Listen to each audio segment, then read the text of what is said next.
Hello दोस्तों, बहुत बहुत स्वागत है आपका एक बार फिर से आपके अपने इस चैनल पर which is a zero learning academy platform.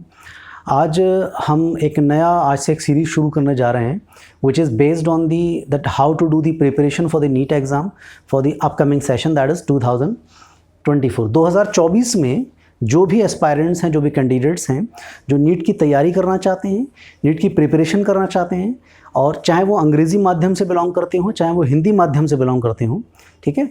और जो हिंदी माध्यम के पर्टिकुलरली स्टूडेंट्स हैं, उनको मैं ये बोलना चाहता हूँ कि उनको भी उनके भी हिसाब से जो वर्ड्स वगैरह हैं वो मैं बीच बीच में बताता रहूँगा जब हम तैयारी वगैरह स्टार्ट करेंगे।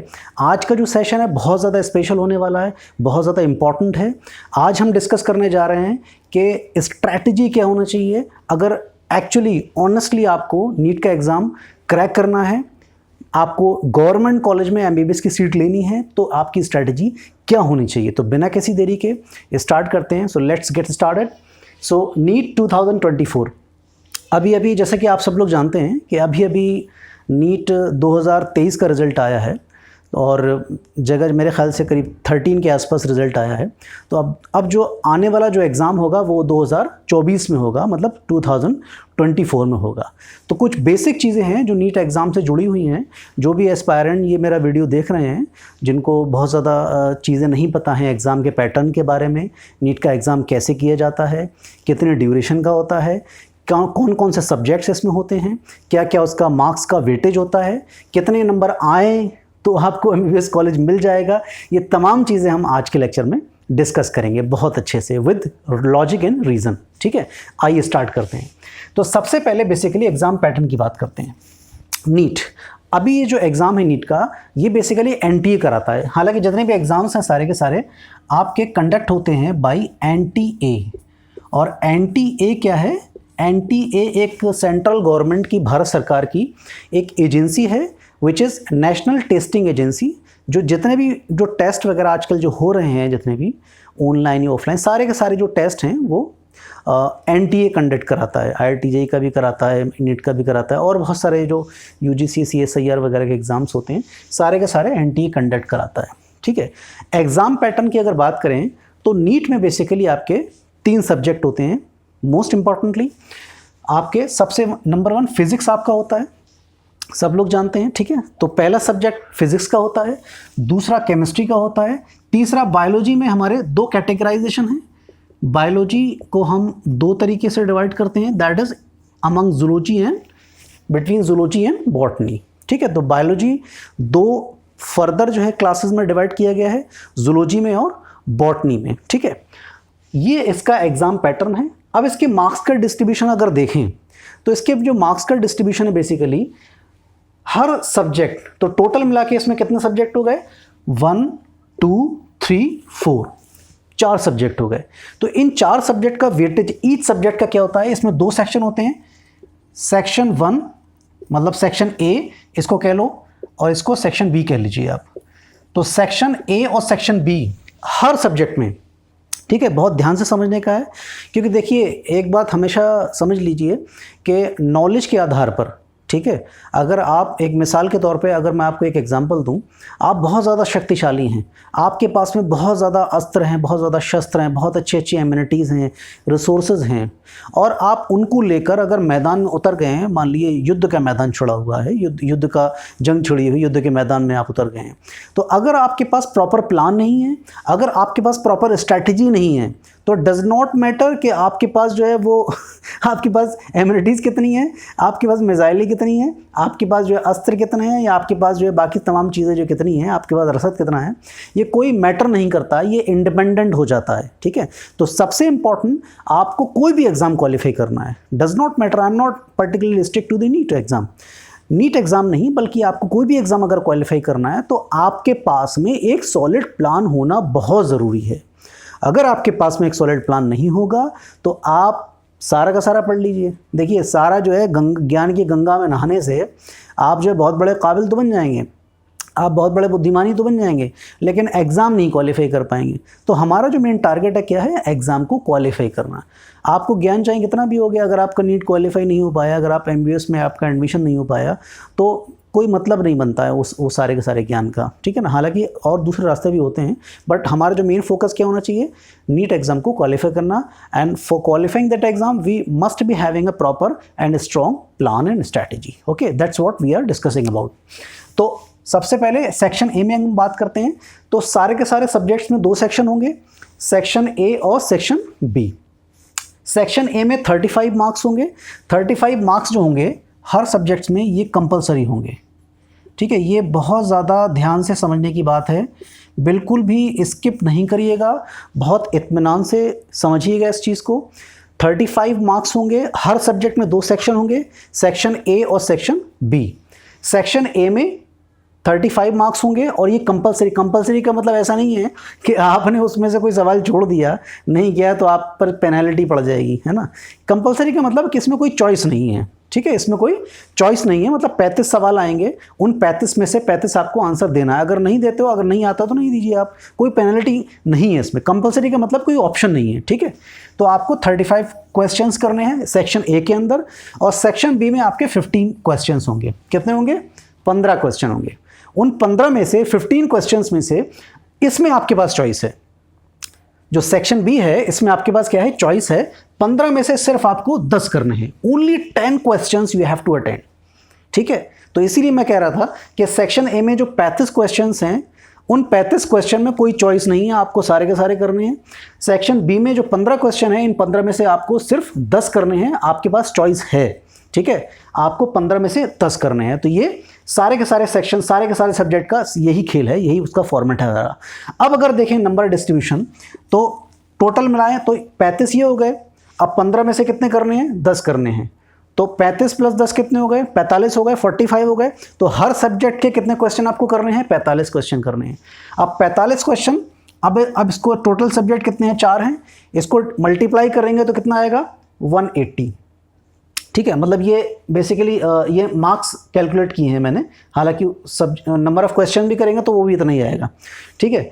तो अल्टीमेटली 180 आपके क्वेश्चंस भी हो गए, ठीक है। और आपके सब्जेक्ट्स 180 आपके, अगर पर सब्जेक्ट मार्क्स भी काउंट करें तो एक राइट आंसर के लिए you will be awarded +4 marks, 4 number मिलेंगे। और अगर आपका आंसर गलत होता है तो आपका -1 डिडक्ट हो जाएगा, ठीक है। और अगर आपने आंसर नहीं किया है, अनआंसर्ड सवाल है, तो आपका ना कोई नंबर काटा जाएगा, ना ही आपको कोई नंबर दिया जाएगा। तो अब अगर देखें हर सब्जेक्ट में 4 नंबर के हिसाब से, तो कितना बन रहा है? 180, ठीक है, 180 बन रहा है। तो टोटल सब्जेक्ट कितने हैं? 4 हैं। तो 180 × 4, तो टोटल कितने हो गए? 720, 720 मार्क्स। तो इन 720 नंबर का खेल है कुल मिला के, ठीक है। और इसका जो ड्यूरेशन है ये भी इंपॉर्टेंट है। ड्यूरेशन बेसिकली इसका कितना है? 3 घंटे 20 मिनट। मतलब टोटल अगर मान के चले मिनट्स में देखें तो 200 मिनट्स।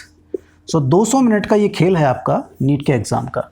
सारे के सारी साल की मेहनत होती है, लोग 1 साल से 2 साल से लगे रहते हैं, और इस 200 मिनट के अंदर आपकी सारे की सारी आपकी जो मेहनत है, सारा का सारा एक्सपीरियंस है, वो सारा का सारा आपको यहीं पर जो है वो आज़माना होता है। अगर इस 3 घंटे 20 मिनट के आप इम्तिहान में अगर आप पास हो जाते हैं, अगर आप क्वालिफाई कर जाते हैं, तो आप सिकंदर हैं। और अगर आप पास नहीं होते हैं, आप फेल कर जाते हैं या आप लैग कर जाते हैं 1-2 नंबर से, तो आप सिकंदर नहीं हैं क्योंकि जो जीता वही सिकंदर कहलाता है यहाँ पे दुनिया में, ठीक है। तो इस 720 नंबर में हम ये देखते हैं कि एक्चुअल में कितने नेसेसरी होते हैं आपके। ये हम देखेंगे कि एक्सपेक्टेड कट ऑफ कितना होता है जनरल कैटेगरी का, ओबीसी कैटेगरी का, SC ST कैटेगरी का। उससे पहले हल्का से एक छोटी कैलकुलेशन मैंने की है यहाँ पे आपको समझाने के लिए। तो अगर हम देखें कि हर सब्जेक्ट के जो मार्क्स हैं कितने हैं? 180 मार्क्स आ रहे हैं, 180 मार्क्स आ रहे हैं। अब 180 में से अगर मैं जो यहाँ पर आपको पढ़ाऊँगा वो हम जो डिस्कस करेंगे यहाँ पर, will discuss the chemistry, right. तो केमिस्ट्री बेसिकली हम डिस्कस करेंगे। तो अब मान लो आपके 180 में से अगर आपके 170 मार्क्स आ गए, और राउंड अबाउट 170 के आसपास आ गए, तो अब 620 जो कि नॉर्मल कट ऑफ रेंज रहती है जनरल कैंडिडेट्स के लिए। तो इसमें से अगर घटा देंगे तो कितने आ गए, 450 आ गए। मतलब बाकी के जो 540 मार्क्स हैं उसमें से आपको सिर्फ 450 कवर करने हैं। और केमिस्ट्री देखो एक ऐसा सब्जेक्ट है, मैं अक्सर ये बोलता हूँ मैं जब भी जहाँ भी मेरा लेक्चर होता है कि केमिस्ट्री एक ब्रिजिंग सब्जेक्ट है। अगर आप इंजीनियरिंग कर रहे हैं, इसकी आज हम नीट की स्ट्रेटेजी की बात कर रहे हैं, अगले लेक्चर में हम IIT JEE की स्ट्रेटेजी की बात करेंगे, क्योंकि हमारा जो लेक्चर चलेगा केमिस्ट्री का that will be in the combined mode both for the neat and IIT JEE examinations, है ना। उसके लेवल्स वगैरह क्वेश्चंस वगैरह हम बताते जाएंगे किस किस के लिए, क्योंकि वो अगर एक बार आपका क्लियर है तो सब उड़ा दोगे आप नीट भी उड़ा दोगे, IIT JEE उड़ा दोगे, ठीक है। तो अल्टीमेटली 540 में से आपको 450 मार्क्स जो है गेन करना रहेंगे। और केमिस्ट्री, हाँ जैसे कि मैं बात कर रहा हूँ कि केमिस्ट्री एक ब्रिजिंग सब्जेक्ट है। अगर केमिस्ट्री मतलब आपका होल्ड है तो chemistry is not that much of hard and chemistry is not that much of easy. मतलब ये बिल्कुल ब्रिजिंग, मतलब एवरेज वाला सब्जेक्ट है। और अगर इसमें आप अच्छा कर ले जाते हो, ठीक है, अगर आप इसमें अच्छा कर ले जाते हो तो बाकी के जो सब्जेक्ट्स आपके बचते हैं, बॉटनी है, जूलॉजी है, ठीक है, तो इनमें आपको जो है वो अब आप बायोलॉजी में कवर कर लीजिए, थ्योरेटिकल सब्जेक्ट है ना, इसमें आप कवर कर लीजिए।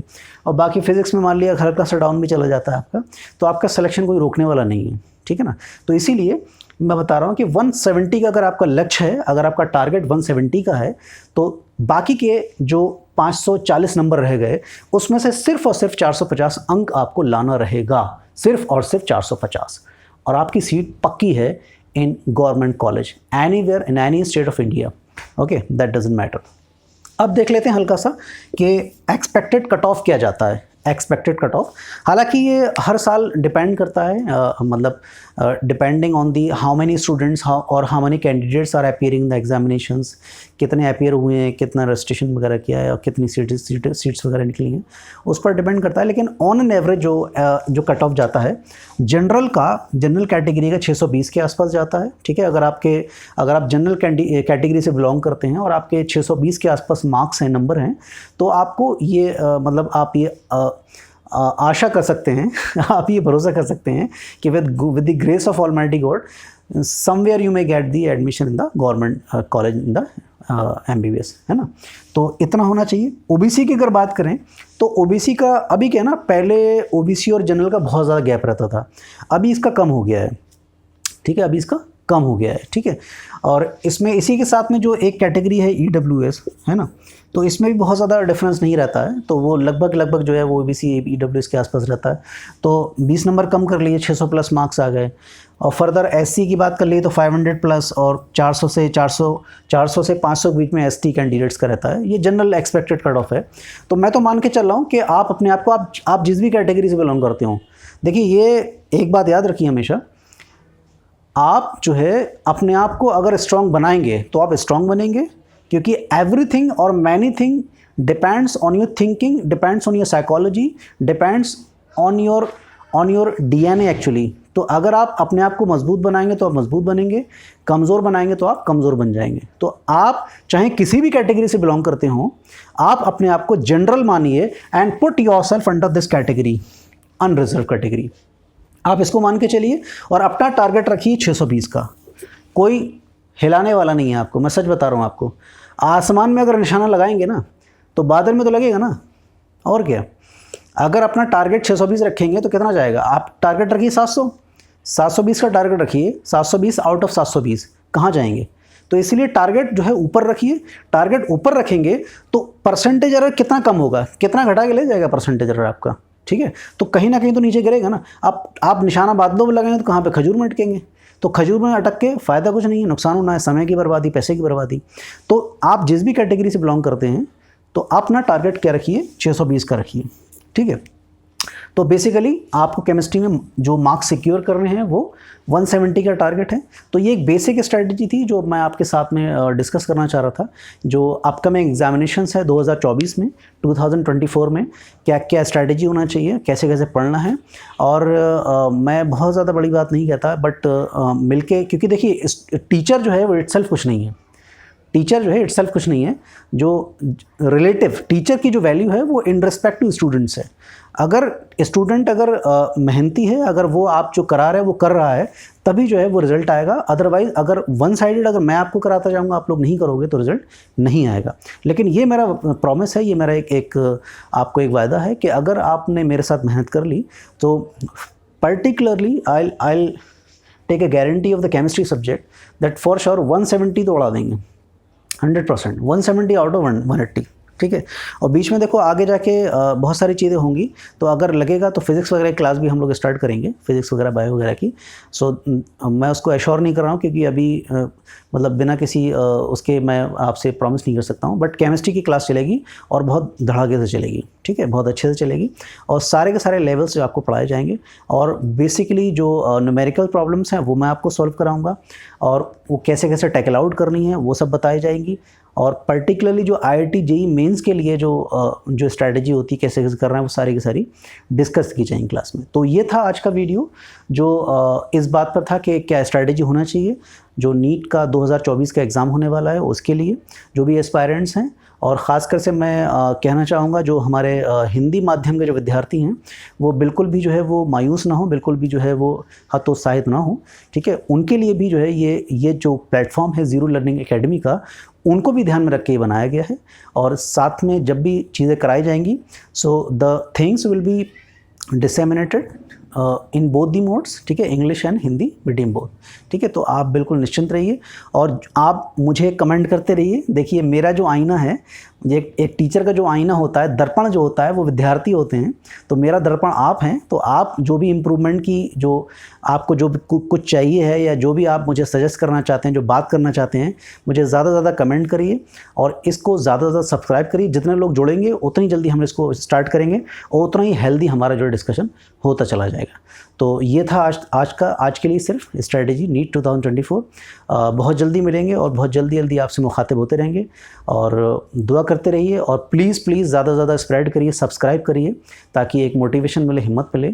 तो देखते रहिए, बने रहिए अपने इस चैनल पर, ज़ीरो लर्निंग एकेडमी प्लेटफॉर्म पर। Thank you so much.